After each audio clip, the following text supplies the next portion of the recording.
Ich heiße Dieter Klingbeil, ich komme aus Deutschland, Regensburg, das ist im Süden von Deutschland. Blessings to all, my name is Danielle and I'm from the United States. Mein Name ist Ann-Kathrin Farnbacher. Ich bin aus Deutschland und ich bin im Moment mit dem... Hello, my name is Dan McKinney. I'm from Chicago, Illinois in the United States. Mi nombre es Natalia Utia Flores, soy del país de Perú y Quito. De toda lengua y nación, los pueblos confesarán las maravillas de Dios. Esto es una visitación con el pastor Uber Lozano. Esta es la iglesia cuadrangular Nueva Jerusalén, aquí en Ciudad Bolívar. Un lugar que tiene una historia especial, que incluso marcó mi vida. Hoy quiero hablarles de la vida y obra del pastor Leonardo Arias, un siervo del Señor que entregó su vida por la causa de Cristo. Aún se recuerda de este varón en este sector de la ciudad. Ciudad Bolívar es un lugar complicado para los siervos del Señor llevar el mensaje, pero aquí estamos mostrando la obra de Dios en los pueblos.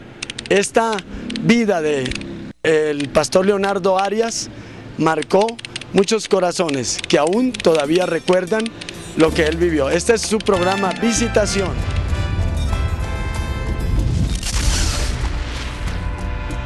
Hoy presentamos Mi amigo el payaso. Yo tengo un amigo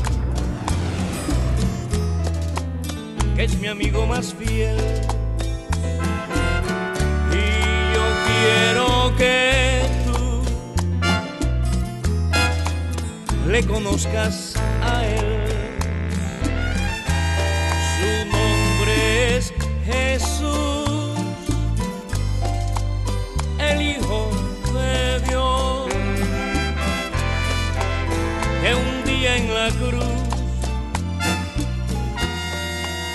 mi pecado pagó.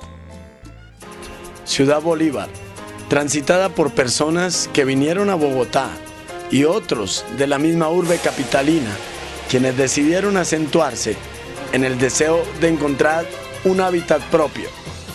Fueron los pensamientos de don Hugo Arias, el que junto con su familia desde Manizales emprendió para llegar hasta la zona que es considerada violenta de la ciudad capital, Bogotá. Con sus hijos, y en especial el primogénito de su hogar, quien nació el 15 de octubre de 1971, siendo registrado con el nombre de José Leonardo Arias, trataría de establecer una nueva vida que para él ya no era estable en la ciudad de Manizales. Pero cuando en Visitación menciono que en especial José Leonardo Arias, es porque en nuestro programa daremos un énfasis especial en este joven, quien nos dejó recuerdos inolvidables a muchos de los que lo conocimos. Su inclinación hacia las cosas de Dios se empezó a notar siendo un adolescente, de lo que su padre recuerda.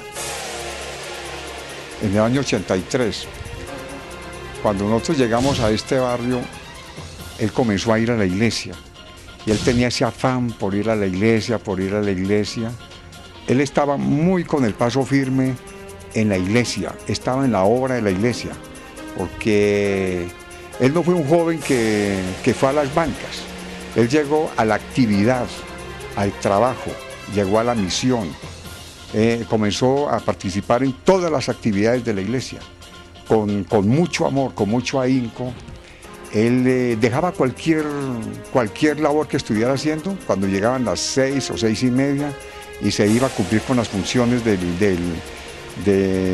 liderato de la iglesia, porque él fue el líder y él fue misionero. Él también fue misionero porque él tenía programas de campamentos, estudió con unos gringos que habían llegado de Holanda, de la Misión Internacional Cuadrangular, y él empezó a ir a los campamentos con misioneros. Yo lo apoyé siempre en todo. Desde que él comenzó, siempre se le apoyó. Él trabaja con nosotros en la peluquería y en la miscelánea, porque él me manejaba la miscelánea. Y nosotros comenzamos siempre a aceptarlo de muy buena manera, sin ser gravoso. Leonardo conoció de las cosas de Dios por medio de los dueños de la casa donde vivíamos.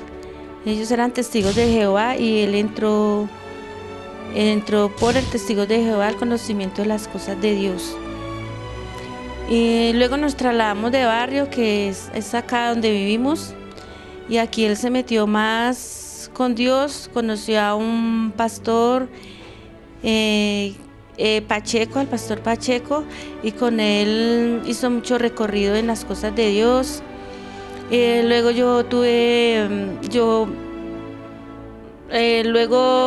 yo por una inyección quedé casi prácticamente inválida 1 año, y ahí empezó pues un calvario para él, para mis hijos, para mi esposo, para todos.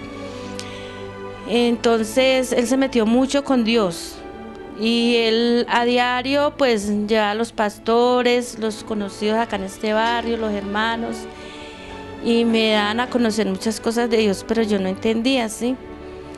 Y él me decía: mami, es que hay que poner la mirada en Dios, que Dios es el único que lo sana a uno. Dios sana, ¿usted no cree? Yo le decía que no. Pero cuando él empezó ya con ese sufrimiento, él dejó sus estudios por estar conmigo.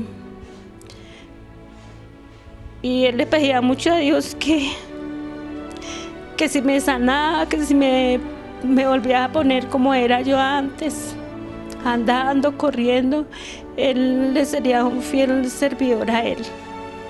Y así fue, yo me sané más que todo por la fe de él, y ya yo empecé también a tener fe en Dios. Antes de ser pastor, tanto al hermano como a él los admiraban mucho porque ellos eran no sé, eran algo especial, ¿sí? Eran muy sencillos. De pronto ellos conocieron muchos amigos que pasaban muchas dificultades, ¿sí? Y de pronto él llegaba a la casa y decía: mami, no hay nada por ahí para darle a estos chicos, que no hay en la casa, no hay nada. Entonces yo le decía: pues papi, pues solo está lo suyo. Y entonces dijo: mami, tranquila, que eso lo partimos para todos. Y él siempre se caracterizó por eso. Hay un soberano creador, dueño de todo lo existente, que ha formado en los corazones de los hombres buenos una naturaleza propia del pensamiento profundo de Él. Y en ese sentir celestial está que todos seamos formadores del bien, dándolo a mensajeros para que un pueblo imite a Jesucristo en todo lugar, incluyendo esta ciudad Bolívar. Es aquí en donde son muchos los pastores que batallan para que se enraíce el pensamiento del Señor Supremo. Día a día, en todos estos barrios, un ejército de valientes se reúne con un deseo, el de ver corazones transformados por causa del nombre de Jesucristo. Es en estos grupos de cristianos que glorifican a Jesús y también al guía que convence de pecado, el Espíritu Santo, en donde se ha legalizado la palabra que encontró alojamiento verdadero en personas que en otras épocas se sentían distantes de Dios, posiblemente por causa de su pobreza espiritual o económica. Ese habitar de conocimiento en los creyentes, pero también de valentía confesional, se vive a diario en los hogares que quieren una patria mejor. Es por ello que aunque se tilde al cristiano de fanático o loco, todos ya sabemos que solamente un Dios grandioso y su manera de pensar puede hacer que todas las familias de la tierra que aceptan una nueva manera de vivir impacten dejando huella. Estos fueron los planes que conoció nuestro amigo y pastor Leonardo Arias.